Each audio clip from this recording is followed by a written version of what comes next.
Et je vous dis encore une fois bonjour et bienvenue. Et ben, un grand, grand merci d'avoir dit oui à notre invitation. Invitation qui se veut une invitation à une petite pause dans votre quotidien. Qu'est-ce que je veux dire par pause? Prendre un peu de recul, découvrir quelque chose de nouveau, échanger avec des gens sympas, comme vous pouvez le voir, et découvrir un tout petit peu notre modèle de résilience, hein, et voir en quoi il pourrait enrichir votre activité. Je suis Catalina, la représentante persologue en France, et je vais vous conduire sur ce petit chemin.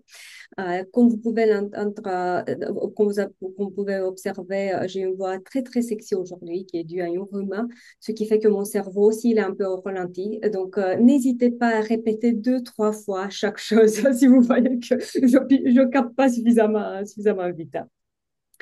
Pour ceux qui ne nous connaissent pas, qui sommes-nous concrètement?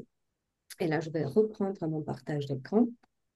Nous sommes persologues. Nous sommes d'ailleurs Hormesis, l'organisme de formation s'appelle Hormesis. Nous sommes le partenaire exclusif en France pour persologues. Et alors, persologue, ça veut dire quoi concrètement? Ça veut dire une maison d'édition, une académie et conseil à la fois. Notre mission étant de vous soutenir, vous, les pros de l'accompagnement, que ce soit formateur, coach, RH, recruteur, à offrir le meilleur accompagnement possible à vos clients. Et nous faisons ça à travers quelques modèles clairement, le modèle DISC Persologa, le modèle de résilience persologue, le modèle de gestion de stress et le modèle de gestion de temps. Donc, ce sont tous des modèles clairement, ça veut dire quoi concrètement, des outils et une méthodologie et un transfert de savoir-faire. D'ailleurs, juste une toute petite parenthèse, nous avons entre nous des personnes qui sont déjà certifiées au modèle, mais pour les autres, si ça vous intéresse de voir de quoi il s'agit, ma collègue va vous mettre tout de suite dans le chat une invitation à notre webinaire découverte sur le disque. Si ça vous intéresse, il faut juste cliquer et vous inscrire. Et je ferme la parenthèse.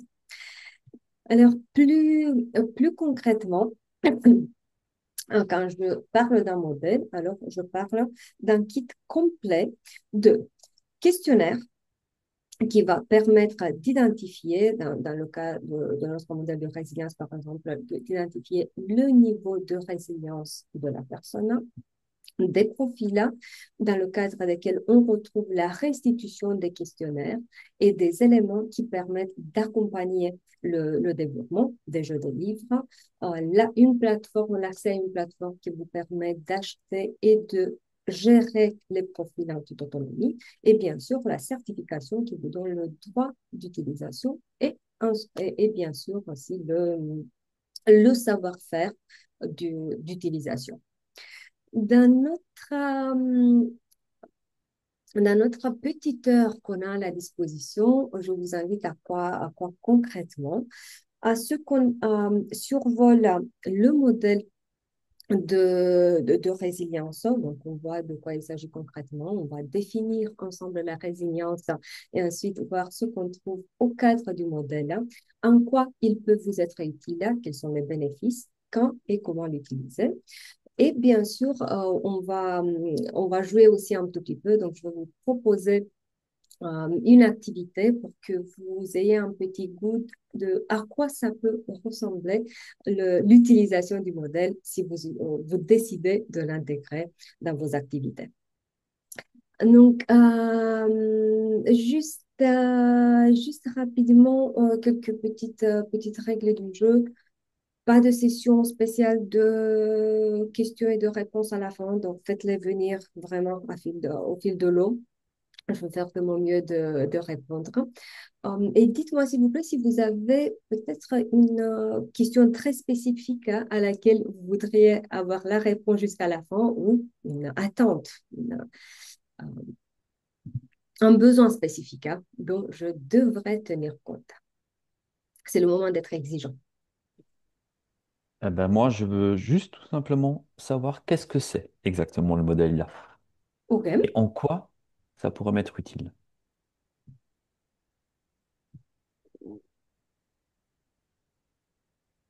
D'autres questions, doléances?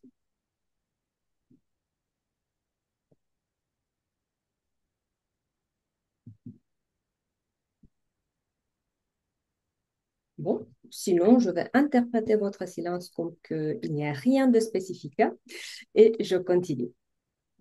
Donc, commençons déjà par qu'est-ce que la résilience? Et je vous prie de noter dans le chat ou de le dire à vive voix si vous préférez de cette manière.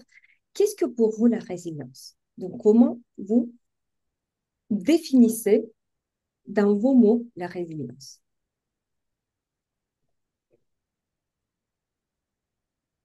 L'acceptation. Ok.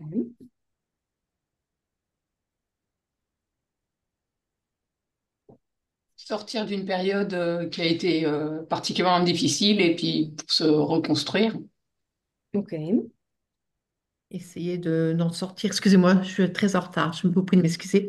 La résilience, pour moi, c'est effectivement une capacité de dépasser des choses difficiles et de rebondir par rapport à ça. D'en tirer Ok. peut-être, c'est facile à dire, mais à quelque chose de positif, d'y trouver du sens.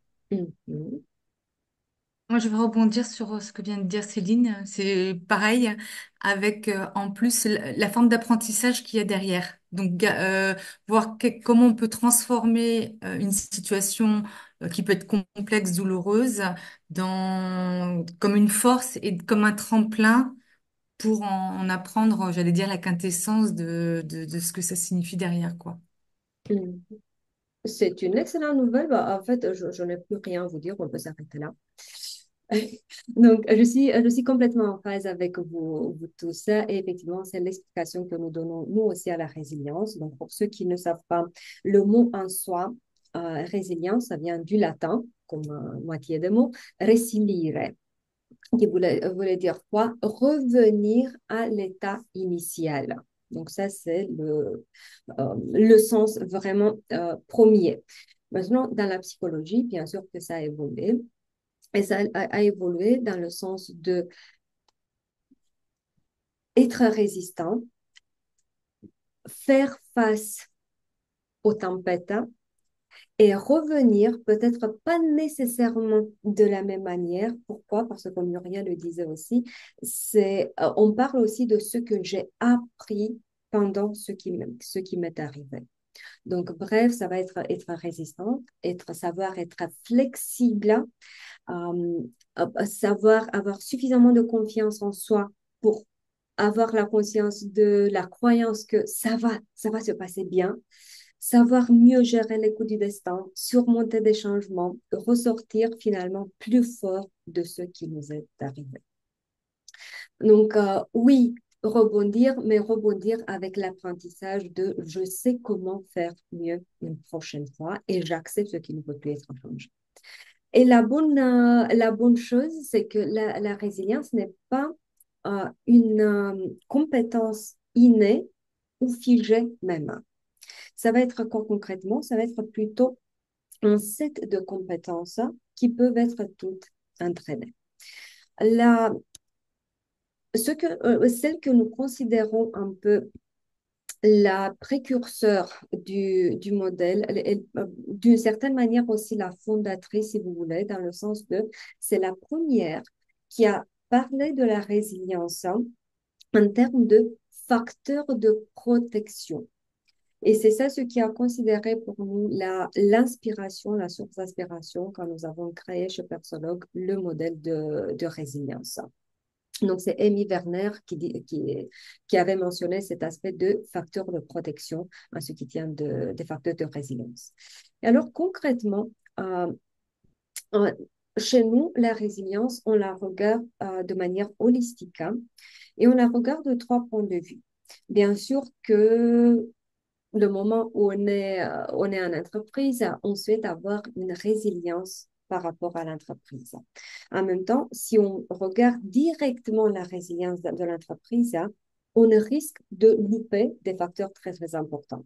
Et pour nous, il y a les trois couches de la résilience. Ça commence avec l'individu. C'est la résilience personnelle qui va être le fondament. Ensuite, on parle de la résilience d'équipe Autrement dit, comment on est capable, nous, en tant qu'équipe, de faire face au changement, d'anticiper les difficultés, de faire face aux difficultés, de rebondir et de continuer encore plus fort. Et c'est ça ce qui va donner la résilience de l'organisation. Ça fait sens, ça? Donc, ce que je vous propose qu'on voit, c'est les deux modèles, résilience individuelle, le modèle de résilience individuelle et ensuite personnelle et ensuite résilience d'équipe. Donc, pour le modèle de résilience individuelle, hein, nous prenons en compte 10 facteurs de résilience. Donc, autrement dit, on revient au langage de Amy Werner qui était dans l'idée de facteurs de protection.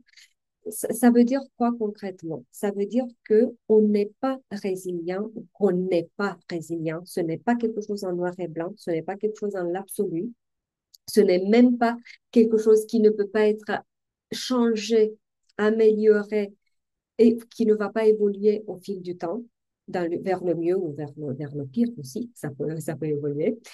Et en fait, pour renforcer son niveau de résilience, en fait, c'est ces 10 facteurs qu'on va regarder et qu'on va renforcer. Concrètement, on les a divisés en 4 grandes catégories: accepter, ressentir, comprendre et s'orienter. Et dans chacune de ces catégories, on trouvera 2 ou 3 facteurs de résilience qu'on va passer en revue tout de suite ensemble. Donc, pour accepter, concrètement, ça veut dire quoi ce domaine de résilience? C'est est-ce que, en tant que personne, j'ai la capacité d'accepter ce qui ne peut plus être changé, comme le passé, comme les choses sur lesquelles je n'ai pas de contrôle. Ensuite, efficacité attendue, auto-efficacité perçue, autrement dit, qu'est-ce que je me dis de mes capacités? Ai-je suffisamment confiance en mes capacités à subir les changements, à confronter les difficultés? La responsabilité, à votre avis, pourquoi responsabilité, c'est dans le domaine d'accepter? Quel est le lien entre la responsabilité et l'acceptation? On redevient un peu actif quelque part, on n'est pas dans le subir, on accepte et on rebondit dans l'acceptation finalement. On Voilà. est actif, voilà, je pense. Et j'accepte la responsabilité pour mon rôle dans la situation. La Hmm. situation ne me convient pas, mais comment ai-je contribué à cette situation? Je déteste comment mon chef me parle. OK, quelle est ma responsabilité dans cette relation? Je prends responsabilité pour mes actions, je prends responsabilité pour mes ressentis. Autrement dit, c'est pas que vous m'énervez, c'est que je m'énerve. Donc, j'arrête à jeter le blâme sur les autres et je prends vraiment responsabilité pour mes émotions, sur mes ressentis, sur mes actions. Ça, ça fait sens, hein? Oui. Ensuite, on se déplace à ressentir. Donc ici, on parle de la capacité de la personne d'accueillir et d'apprivoiser ses émotions et de les canaliser d'une manière constructive et positive. La première compétence, ce sera celle des émotions positives. Qu'est-ce que ça veut dire? À aucun moment, on ne veut dire par ça qu'on rejette les émotions désagréables. Pas du tout. Toute émotion, elle est très, très bienvenue. Toute émotion, elle a son rôle là et on accueille et on accepte ça. Mais ça veut dire plutôt, est-ce est-ce que je suis capable de reconnaître l'émotion qui m'envahit, de savoir pourquoi elle est venue, quel est son rôle là, et ensuite, est-ce que j'ai la capacité de sortir d'une émotion désagréable, de ne pas rester figé dans la colère, dans la tristesse, dans la frustration, dans la peur, et d'aller vers une émotion qui me permet de continuer. Et le contrôle des pulsions, ça veut dire quoi? Est-ce que je suis capable de réfléchir avant d'agir? Autrement, est-ce que je suis capable de réfléchir avant de dire quelque chose? Est-ce que je suis capable de réfléchir avant de prendre une action, genre j'achète de manière compulsive des chaussures? Donc, je réfléchis avant d'agir, oui ou non. Est-ce que c'est bon jusque-là? Ouais. Ensuite, on a le domaine comprendre. Dans la comprendre, on a deux compétences, empathie et analyse des causes. L'analyse des causes, ça, c'est lié à ma capacité à comprendre comment je suis arrivée à ce point-là pour pouvoir agir d'une autre manière plus bénéfique pour moi. L'empathie, pourquoi à votre avis, elle est ici dans un comprendre et elle n'est pas un ressentir?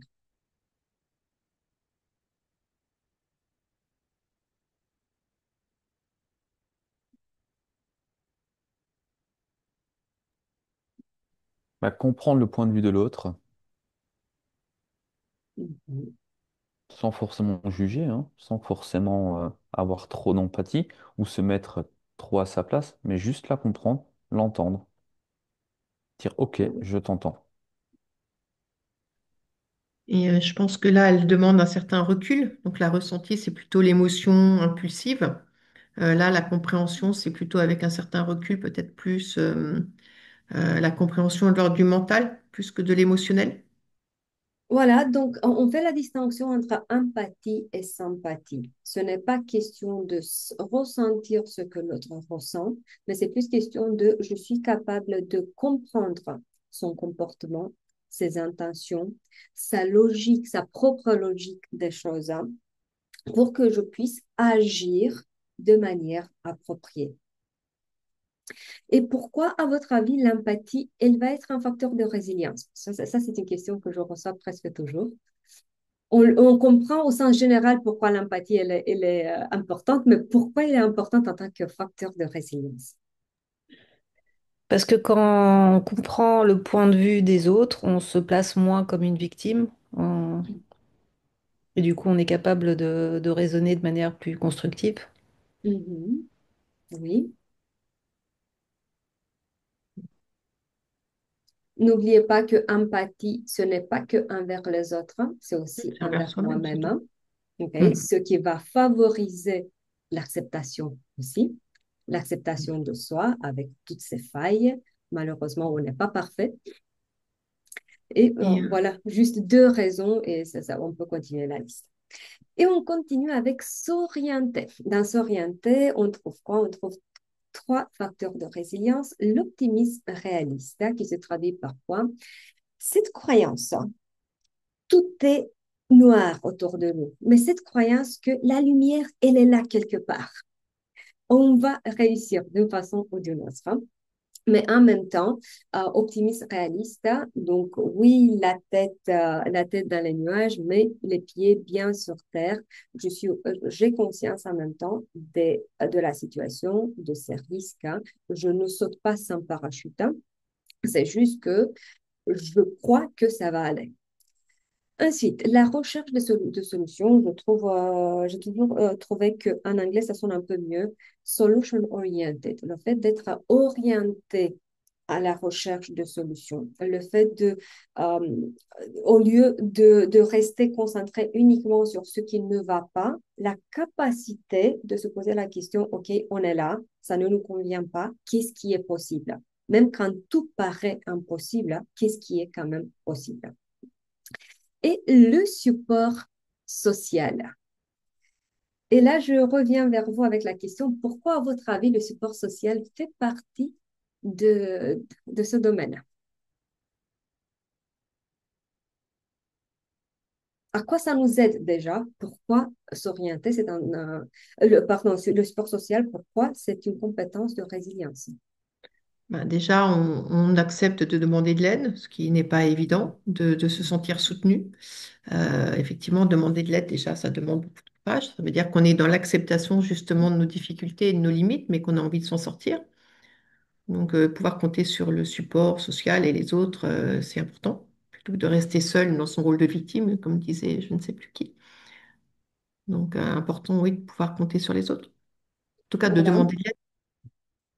Donc, accepter que être fort ne signifie pas faire tout seul tout le temps. Et aussi accepter le fait que si je veux un support social, il est nécessaire que j'offre un support social également parce qu'on est dans un système donnant-donnant. Je ne peux pas que demander.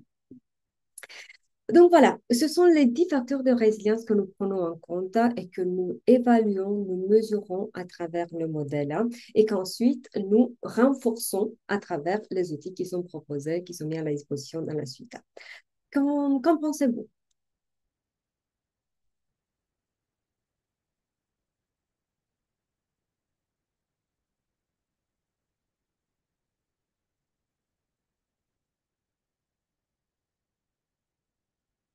Donc, c'est intéressant, c'est-à-dire qu'on fait travailler la personne de cet état, ce premier état d'acceptation. Donc, vraiment, c'est quatre étapes aussi, ou juste quatre domaines dans lesquels il y a des étapes. Comment on accompagne les personnes à être dans l'acceptation, alors qu'il y a quand même des phases avant peut-être importantes de rejet, de colère, etc. Euh, Comment on l'amène déjà à cette acceptation, finalement? Ok, excellente question. Si ok pour vous, je la garde juste pour un peu plus tard. D'accord. Donc, du coup, ça veut dire quoi? C'est que on prend la personne qui est déjà dans ce domaine-là, et après, il y a ces quatre domaines, ces quatre phases. Quand vous parlez de domaine, c'est quatre phases aussi d'accompagnement. Ça peut être quatre phases parce que si on réfléchit un tout petit peu, on remarque là que ces quatre domaines en fait suivent la courbe du deuil. Mhm. Donc, on peut parler de quatre phases ou on peut parler tout simplement de quatre catégories de compétences qui vont m'aider dans des phases différentes, le moment où je me retrouve face à des gros changements. D'accord. Le, juste, je vais passer un peu vite pour répondre à votre question et je reviens ensuite. Donc, en fait, concrètement, comment ça se passe? Ça se passe à travers un questionnaire qui ressemble à ça. Donc, c'est des questions avec une échelle de 1 à 6 et il faut répondre. Donc, les questions sont genre, je dirige ma vie dans la direction que je choisis. Je reconnais facilement des changements d'humeur chez les autres. Je reconnais facilement oui, une qui est mise 2 fois. Donc, voilà, c'est ça l'esprit des questions. Et ensuite, le résultat, on peut le voir de deux manières. On peut le voir dans ce graphique de type barre ok, où je vois du niveau faible, moyen jusqu'à fort, le niveau de chacune de ces compétences que je viens de décrire, ou on peut le voir de cette manière-là. Chacune de ces représentations va me donner des indices un peu différents. Et chacune de ces représentations a son utilité. Celle-ci me permet de voir d'une manière très, très rapide où sont mes forces, donc quelles sont les compétences qui sont très, très bien représentées, et ensuite, quelles vont être les compétences où il y a le besoin de faire un tout petit peu de travail. L'autre, qu'est-ce qu'elle va révéler à votre avis? Qu'est-ce qu'elle peut nous faire voir? Donc, celle-ci qui est dans cette toile d'araignée, dans ce forme de roue.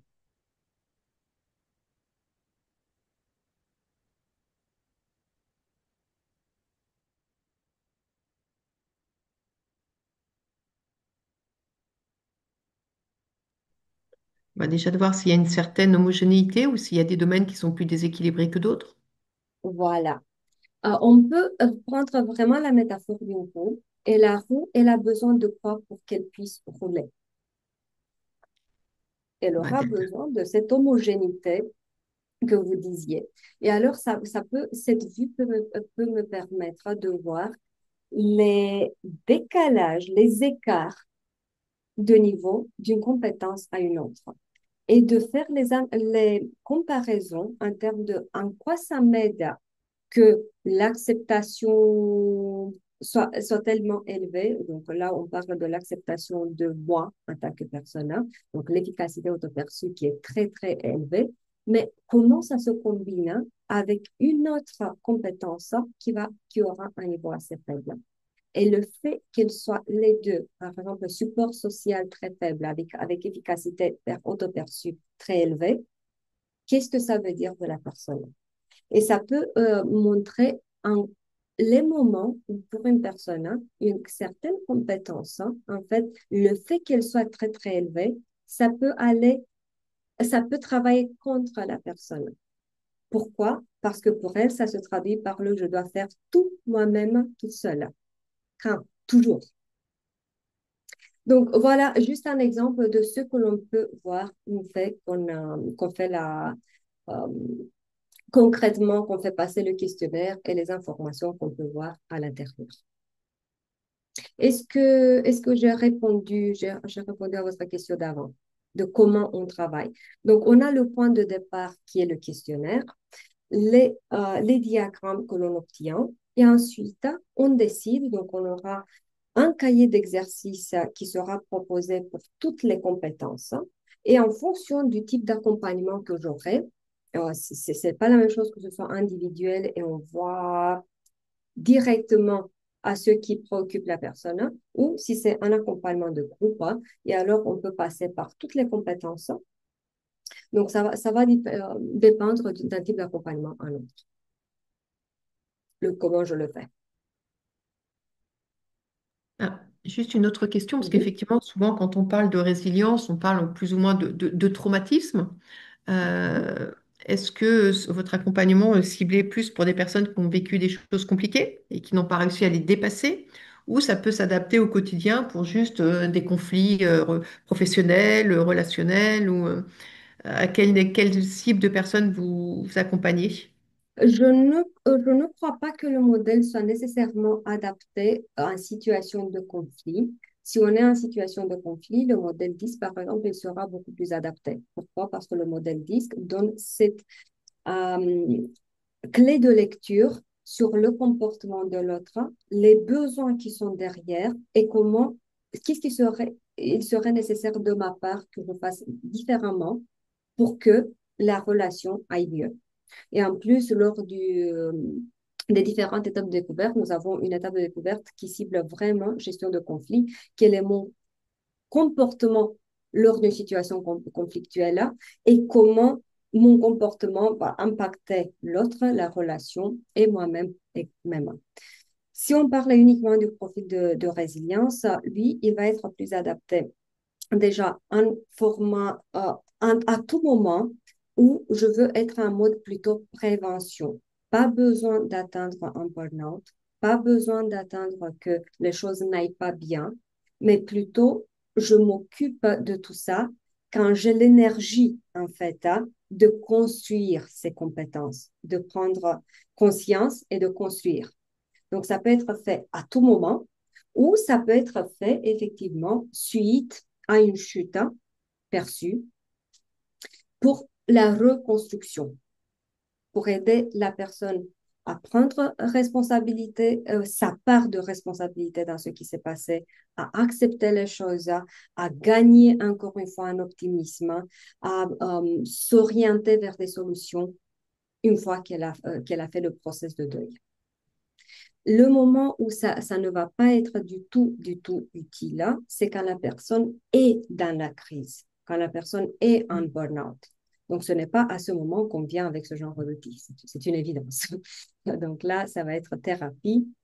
Et une fois C'est vraiment. que Donc, dès voilà. qu'on est atteint finalement l'acceptation, il faut avoir passé toutes les autres phases, entre guillemets. Pas nécessairement l'acceptation, mais au moins que la personne aille suffisamment bien de point de vue psychique, hein. Donc qu'elle soit pas dans un état dépressif, qu'elle soit pas dans un état anxieux, si élevé qu'elle ne peut rien atteindre, qu'elle ne peut pas prendre du recul.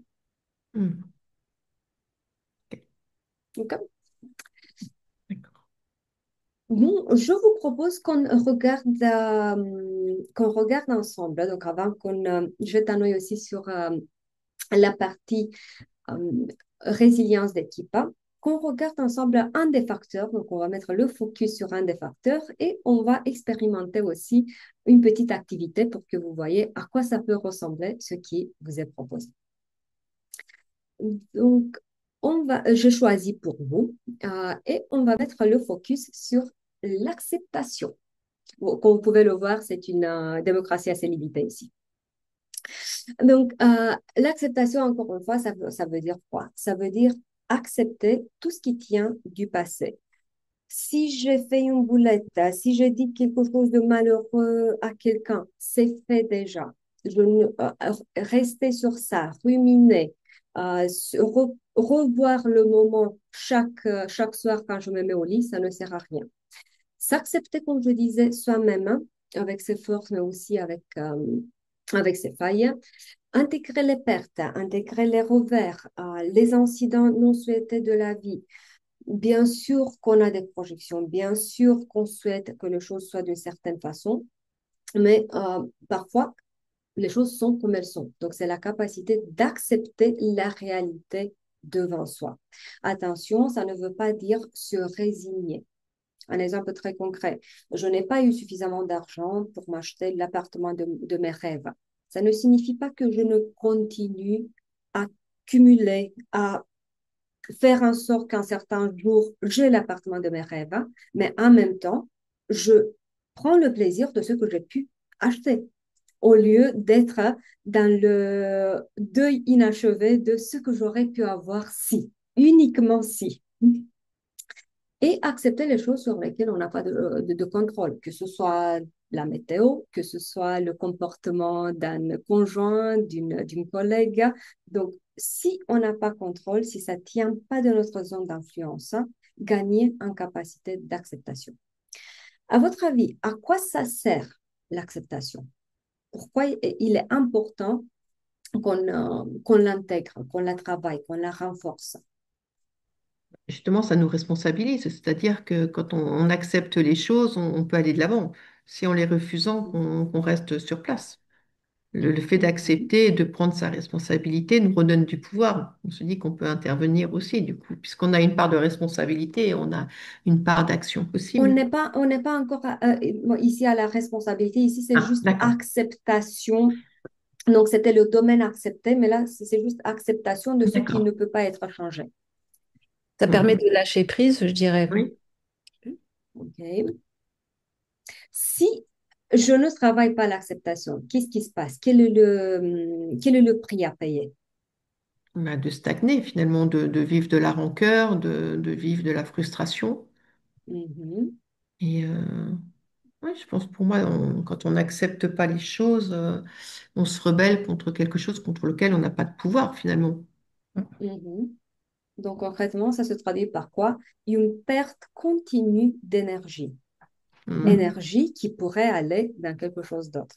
Mais moi, en tant que personne, si je ne travaille pas sur l'acceptation, bah, elle se traduit par cette énergie, elle est gaspillée tout simplement parce que je la mets dans la rumination, parce que je la mets dans l'action de râler, parce que je la mets en essayant de changer quelque chose qui ne peut pas être changé en ce moment.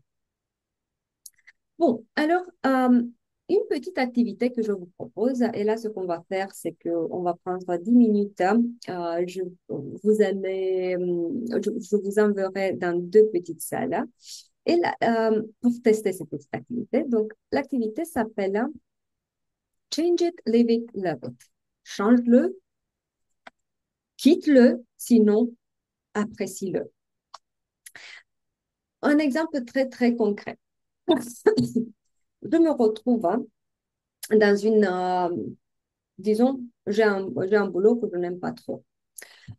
Ce n'est pas la situation, c'est juste à titre d'exemple. Donc, je suis au stade où je râle, je rumine, je ne suis pas à ma place, je ne me sens pas bien.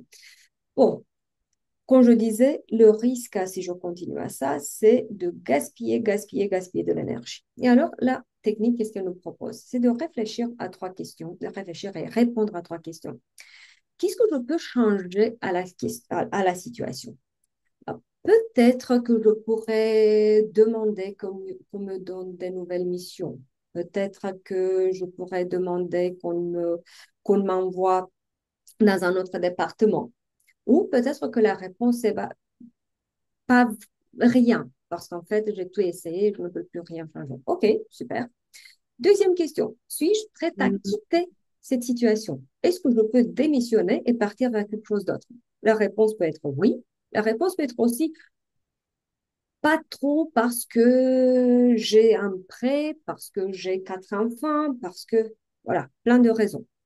Alors, troisième question. Si c'est pas dans mon pouvoir de changer quoi que ce soit, si c'est pas le moment opportun de quitter la situation, alors quels sont les aspects positifs que je peux tirer à cette situation?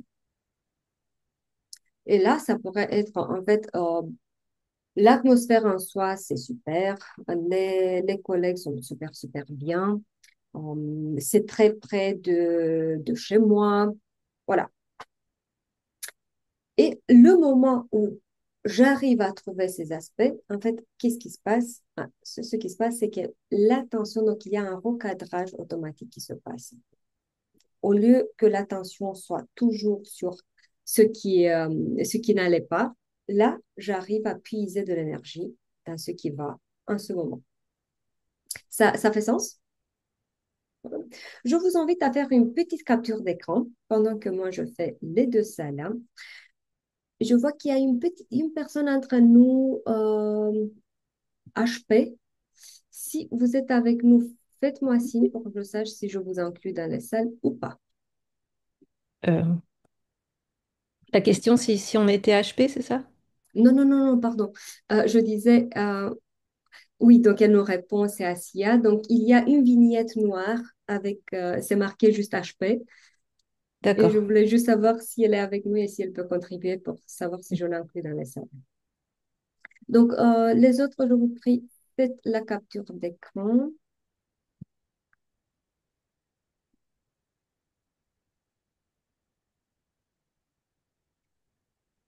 Voilà. Et les deux, nous avons les deux salles. Je mettrai juste 7 minutes d'échange, hein.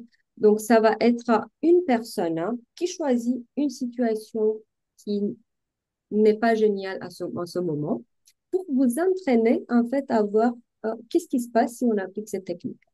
Et les autres deux, vous l'aidez en utilisant ces questions.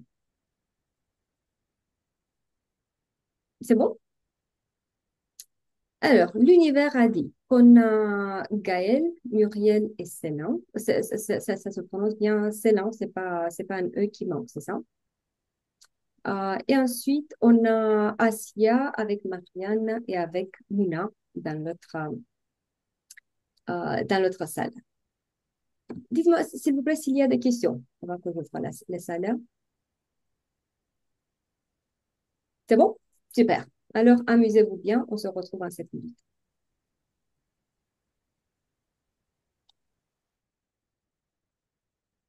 Donc, j'attends.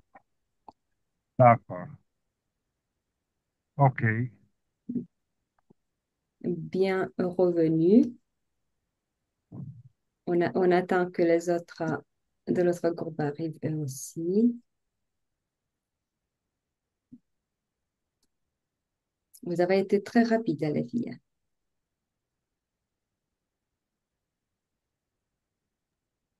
On a respecté le temps que tu nous as donné, Cataline. Ouais, en fait, vous étiez juste averti que vous avez Oui. encore une 60 secondes. Donc, je crois que les autres veulent profiter jusqu'au dernier moment.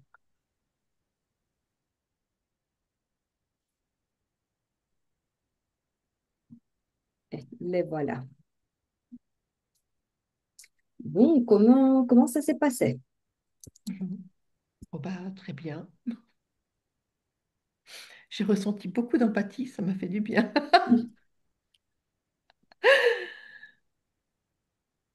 Comment vous avez trouvé la petite technique? Oui, très bien, ça permet de prendre du recul, Mhm. d'appréhender les choses, pas forcément dans l'émotion Mm. et l'impulsivité, mais la compréhension des choses. Donc, ouais, et d'avoir quelqu'un qui nous amène aussi à sortir de la tête dedans, de prendre, moi je pense que c'est vraiment la nécessité de prendre un peu de recul, voilà, qui est intéressante. En effet. Donc voilà, ça c'était juste un petit exemple de ce qui vous sera mis à la disposition. En fait, le principe du modèle, c'est d'un modèle très, très pratico-pratique et pragmatique. Autrement dit, adapté pour ces moments où on n'a pas énormément de temps à dédier à ce genre de sujet. Donc, l'accompagnement, si vous offrez par exemple un séminaire, pour 10, 12 personnes, hein. L'idée, c'est que tout rentre dans une journée. Donc, la manière d'agir, ça va être, on fait passer le questionnaire, on obtient le profil, et ensuite, il y a un cahier d'exercice, un notebook qui accompagne le profil, et pour chacune des compétences de résilience, il y a une activité concrète qui est proposée. Voilà, c'est ça le principe. Et voilà aussi à quoi ça ressemble le profil, là. Bien sûr, il est absolument possible que vous le testiez si vous le souhaitez. Donc, il existe deux formats, profil de résilience et profil de résilience simplifié. Marianne et Gaël, ça devrait vous parler parce que c'est le même principe de profil de comportement et profil de comportement simplifié. Donc, en fait, c'est une version abrégée pour quand on a moins de temps et moins d'argent à la disposition. Donc, le profil de résilience, ça ressemble à ça. On a, comme je disais, les deux diagrammes que l'on obtient.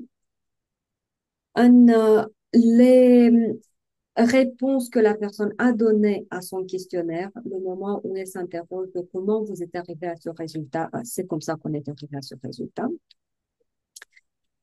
Et ensuite, les différentes étapes de découverte qui sont à l'intérieur. Dont l'étape 2 qui est la plus poussée, où nous avons compétence de résilience par compétence de résilience, avec le niveau marqué pour la personne et ensuite des trames de travail pour chacune de ces compétences. Donc là, si je déroule, dès que ma souris me laisse, vous pouvez le voir que pour chacune des étapes, c'est noter le niveau de la personne et ensuite des exercices concrets. Donc, ce qui fait que, bien sûr, par exemple, le moment où je suis en mode coaching individuel, je ne vais pas m'arrêter sur toutes les étapes de découverte, mais je vais piocher ou on va piocher ensemble parce que le client, il est partenaire dans cette co-construction. Vous allez piocher ensemble quels sont les objectifs concrets de l'accompagnement. Est-ce que je vais me mettre sur ce qui est le plus faible?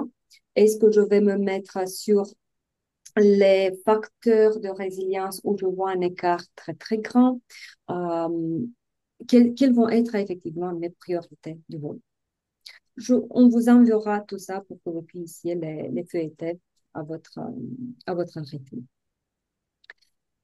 Dites-moi s'il vous plaît s'il y a des questions. Sinon, Question, oui, Catalina. Est-ce dis-moi.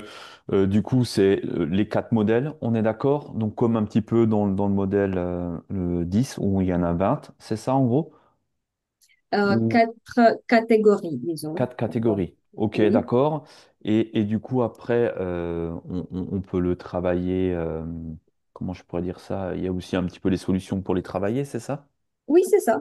Ok, d'accord. Ok, donc comme dans le modèle Persologue, quoi. Oui, Ok, d'accord. oui, Ok. bien sûr.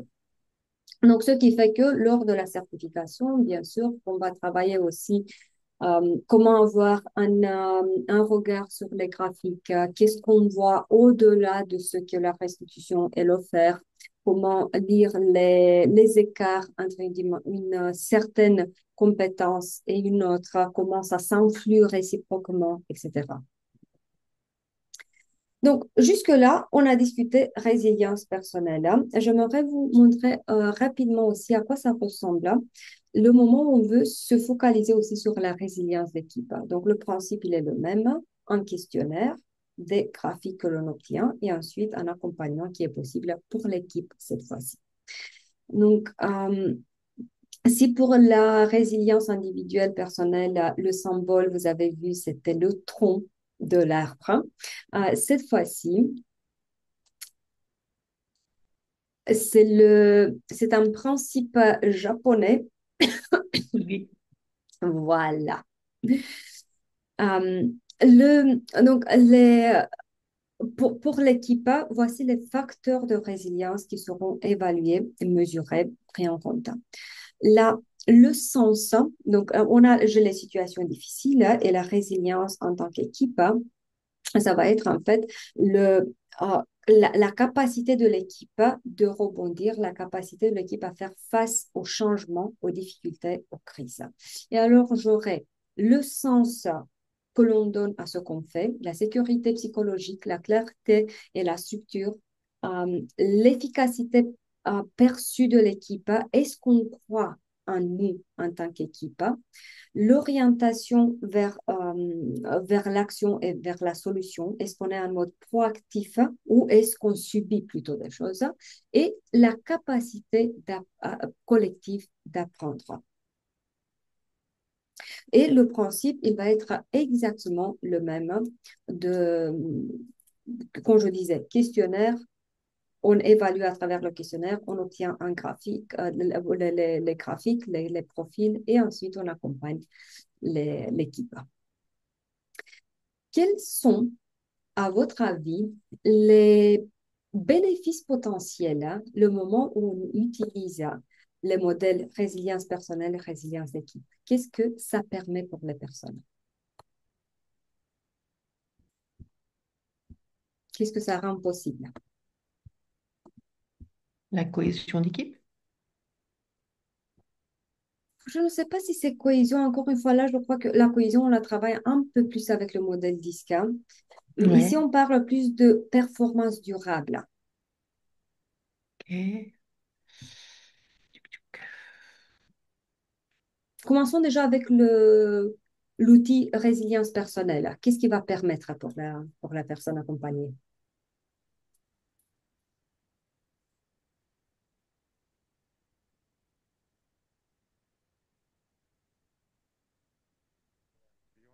De la faire passer d'une étape à une autre, quoi, de la faire progresser. De la Sinon, elle faire stagne, hein. progresser. Voilà. Un De la détachement faire émotionnel. détachement émotionnel. Prendre conscience de ses forces, de ses ressources internes, mais également des ressources qui ne sont pas suffisamment développées en ce moment. Elles sont là, mais voilà, il y a encore de la place pour le développement. De gagner en acceptation, de gagner en capacité d'aller, de continuer avec un nouveau souffle.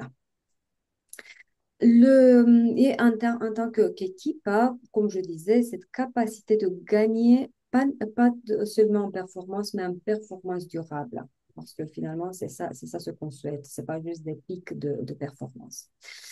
Donc, concrètement, si vous avez trouvé ça intéressant, comment vous pouvez profiter en fonction de votre statut et de vos besoins? Il y a au moins trois options. Donc, au niveau vraiment personnel, là, vous pouvez à tout moment nous solliciter un accompagnement en individuel. Ensuite, si vous conduisez, si vous avez des équipes, on peut intervenir pour vos équipes dans des séminaires d'une journée en général avec les options demi-journée, une journée et demie. Ou en tant qu'accompagnateur, l'option, bien sûr, c'est de vous certifier pour que vous ayez accès à tout ça. Et alors, concrètement, si on met un petit focus certification, quel serait l'intérêt de se certifier? Qu'est-ce que vous gagnez vraiment à vous certifier? Vous obtenez en fait un outil vraiment clairement parce que vous n'aurez rien à faire autre que comprendre son mécanisme de fonctionnement et ensuite le déployer. Mais une méthode qui est vraiment structurée et en plus validée scientifiquement. Ensuite, vous pouvez utiliser un outil qui est pédagogique et introspectif, qui permet aux personnes de vraiment d'avoir cette prise de recul-là et de trouver de nouvelles solutions.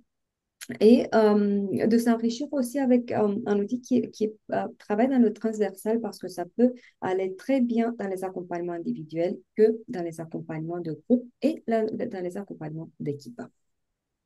Les, euh, la certification en soi, quel est son format? Pour toute certification, nous travaillons en format classe virtuelle synchrone parce que c'est ça ce qui nous permet d'avoir ce format séquencé, des modules de 4 heures hebdomadaires qui permettent une intégration en douceur avec un travail individuel d'une session à une autre. Les, donc, pour cette certification en soi, c'est 4 modules de 4 heures. Et vous avez deux possibilités. Ou de prendre uniquement résilience personnelle, qui, pour laquelle on a le prix de 1450 euros net de taxes, ou d'ajouter aussi un module sur la résilience d'équipe, ce qui monte vers 1750 euros. Et si vous êtes déjà certifié à notre modèle chez nous, bien sûr que vous allez bénéficier d'une remise à tout ça. Lydie, Pardon. juste une question. Est-ce que le fait d'être certifié DISC donne un plus à cette formation ou ça n'a rien à voir les deux? Ça donne, c'est pas que ça donne nécessairement en plus, ça donne plus de compréhension parce qu'à tout moment, on peut faire des liens. Si je sais que la personne manifeste un style dominant, comment il est le plus probable qu'elle se comporte par rapport à l'acceptation, à l'efficacité personnelle? Si je sais qu'elle a un style stable, quel va être le plus probable son niveau d'acceptation? Donc, on peut faire des parallèles, hein, mais ce n'est pas obligatoire. Ce sont deux modèles Vous n'en parlez complètement pas. distants. Vous ne faites pas de rappel de ce que sont les disques, etc. dans cette... Non, non, non, non, non. On fait de temps en temps des parallèles pour ceux qui connaissent le modèle, mais sans que ça gêne ceux qui ne sont pas certifiés. Donc, non, on D'accord. les traite séparément. D'accord. C'est juste deux formations que vous proposez. Oui, Ok. oui. Oui, c'est deux compétences distinctes, hein, et comme vous avez remarqué à quelques reprises, j'ai répondu aussi à la question de quand est-ce que l'un est plus utile, quand est-ce que l'autre est plus utile, parce qu'ils ne vont pas faire la même chose. C'est une D'accord. évidence. Et juste pour info, une fois certifié, vous aurez accès à une licence internationale valable à vie. Pourquoi j'insiste sur international? Vous aurez accès à l'outil dans toutes les langues dans lesquelles il est disponible. L'achat de profil ensuite, à propos, petite parenthèse, le profil de résilience coûte 35 euros en tant que prix d'achat. Le prix recommandé de vente, c'est le prix d'achat multiplié par 2. Et il n'y a pas d'abonnement nécessaire, il n'y a pas de forfait à payer. Donc, c'est vraiment euh, achat en fonction de vos besoins. Et ensuite, bien sûr, que tout ce qui sera développé dorénavant, il n'y aura pas une recertification nécessaire, mais vous aurez accès tout simplement et l'accès à un apprentissage continu à une communauté qu'on met à la disposition. Des questions? Bah non, c'est parfait. Je vois une petite question dans le chat. La licence permet d'effectuer des formations avec vos outils? Oui, effectivement. C'est ça ce qu'elle vous permet de faire. Donc, de les intégrer dans vos accompagnements, que ce soit coaching, que ce soit formation, que ce soit en individuel, que ce soit en collectif, collectif, groupe ou équipe. Donc, vous aurez le droit d'utilisation et le savoir-faire d'utilisation. C'est ça ce qu'elle propose. Puisque ça a été assez rapide et qu'on n'a pas eu le temps de voir tout, je suis à votre disposition si vous avez quoi que ce soit comme question, si vous voulez voir les outils de plus près, tester les questionnaires, faites-moi je signe et on va convenir d'un entretien en individuel hein, pour que je puisse répondre à toutes vos questions. Moi, j'aurais peut-être été intéressée par tester, parce que moi, j'accompagne surtout des personnes qui ont vécu des choses très, très, très compliquées, avec des gros OK. traumatismes, mais qui sont plutôt dans la phase je vais très, très mal. Donc, même en coaching, j'ai beaucoup de mal à les accompagner, donc je les accompagne plutôt avec un autre outil qui est le neurofeedback dynamique. Et Mhm. j'aurais bien aimé savoir, du coup, si cet outil pouvait me permettre de faire le lien entre les clients que je coach qui vont déjà mieux et ceux qui sont dans cette zone de marasme un peu compliquée, donc qui n'arrivent pas à Mhm. sortir. Donc, ça m'aurait peut-être intéressé de voir si ça pouvait faire le lien Après, entre les deux. Si vous voulez, on peut rester, on fixe déjà un entretien pour que, Alors, pour qu'on je peux puisse rester faire. que une demi-heure maximum, mais Non, non, non, qu'on fixe un moment, ah, pas ok, tout de suite. d'accord. Ok, Bon, super. alors, avant qu'on se quitte, un petit mot pour nous dire comment vous avez vécu l'expérience. Juste un mot. Très intéressant. Merci. Moi, je dirais Positif. enrichissant. Merci.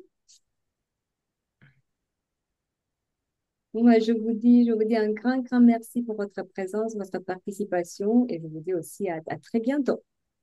Ben, merci beaucoup. Merci à tous. Madame. Merci.